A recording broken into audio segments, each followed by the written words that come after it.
war and peace. Is there a way that we can measure if we're on track or not on track by if we're having a war or peace in our lives? Very largely in the Christian community, and it's been preached, they say things like, if you don't have any pressure or resistance or difficulty or trouble, then it could be that you're not doing something that God told you to do, because you're not a threat to the enemy, so he's not concerned with you.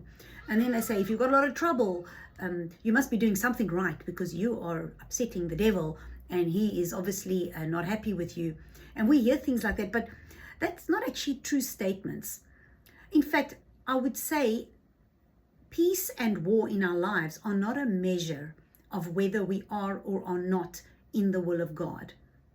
Because here are a few examples in history that we'll find, and even from the Word of God. Repeatedly in the Word of God, you will read that if we do it God's way, if we obey Him, then things will go well with us.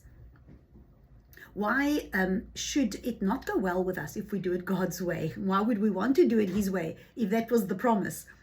So we also see in Israel's history, in the book of Joshua, right at the end of chapter 11, it says that Joshua did everything that God told him to do, and then the land rested.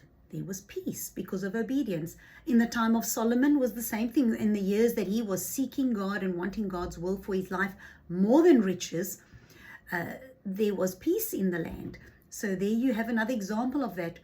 And we also see that in when there's war, there is it was when they were disobeying God. And Israel repeatedly, God would help them, and they cried to God for help. He'd help them, and then things would go well for a while. And after things went well for a while, then they would kind of drop their disciplines, and they would start to do things their way, not God's way. They would drift away from God, and they would find themselves, which is really what happens, they'd find themselves in enemy territory outside of God's blessing because they'd moved away from Him, and then trouble would come. And so here you see that the statement of, if there's trouble or difficulty, or you're feeling attacked, that must be that you're doing something right. Or if you're not being attacked, you must be not really doing anything for God. It's not really true, because that's not how it's happened in the Bible. And in fact, in Jesus' life, you see a prime example of how this can happen. It can go either way. You can have peace in the will of God, but you can also have war in the will of God. You can have peace outside of God's will, and to some degree, and you can have war outside of God's will. We've already seen the examples of having war outside of God's will. It's all over the Bible. It happened in history where when Israel disobeyed God, they found themselves in a situation where they were being attacked or destroyed in some other way. So look at Jesus' life. Jesus was someone who never sinned. He always, when he had temptation, he resisted it, and he submitted to God's will. He obeyed God. And yet he had, if you will, war every time he had the Pharisees talking to him, because there was a confrontation. There was pressure. There was grinding to the point that they were plotting to kill him. So here you have someone who obeyed God, but has this intense pressure. And then other times he also had pressure with the disciples, frustrations with them. That's hard things, but yet he was always in the will of God. And even in the Garden of Gethsemane, he laid down his will. Here's a part where he's obeying God, a lot of pressure. But when he sought the Lord for prayer, and he was praying throughout the night, and many times he woke up early to go and pray, there he found peace.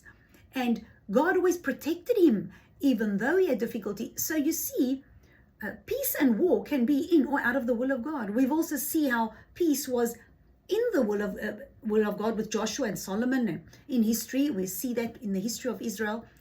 But we also see how Jesus had peace even in difficult situations. He was always self-controlled. So he could have peace or war, but he was always in the will of God.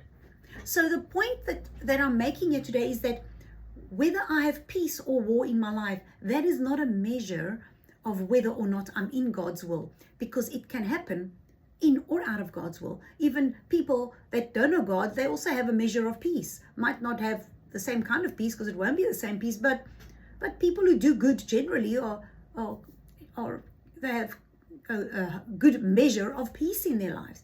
So whether they know God or not. So the thing is, we can't measure it that way. So what do we do then? What must I do in my life? If I obey God, I can have war, I can have peace. If I disobey God, I can have war, I can have peace. So what's the difference? And this is the key. The key is not whether we have peace or war. It is, are we obeying God? Are we sticking to His plan and keeping our priorities right? Because this is the one thing I've found.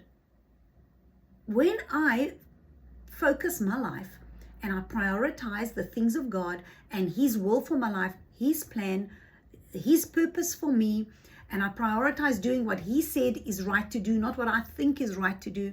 If I prioritize that, whether I have peace or war, I can know that the Lord is going to get me through. He's going to show me the way to go, and He will get me through to the other side, no matter what it is. Because if you've got peace, it's just a matter of time where you will have some kind of a problem or difficulty or war or whatever you want to call it. It's always going to happen. That is life. Life is filled with times of peace and times of war. But that's not the key issue of life. We can't stop some of the wars, I'm putting quotation marks, problems in life, you can call them wars. And we can't stop a lot of those because they're outside of our control. Often we even have good things happen to us that we didn't deserve. That was out of our control. So you know, John Maxwell has an interesting saying. He says, sometimes you're the statue and sometimes you're the pigeon. So sometimes good things happen because we deserved it, and other times bad things happen because we didn't deserve it, and vice versa. The thing is, the key here is to stay as close to God as possible. Then no matter what happens, no matter how bad it gets, He will get you through to the other side. And Jesus said it this way. He said, cast your burdens on me. He said, my yoke is easy and my burden is light. So give me your burdens, He said, because I'll take them. And I will give you my purpose and my plan. My yoke is my plan and my burden is what I expect from you, He says. But those are easy and light compared to if we try to do it a different way.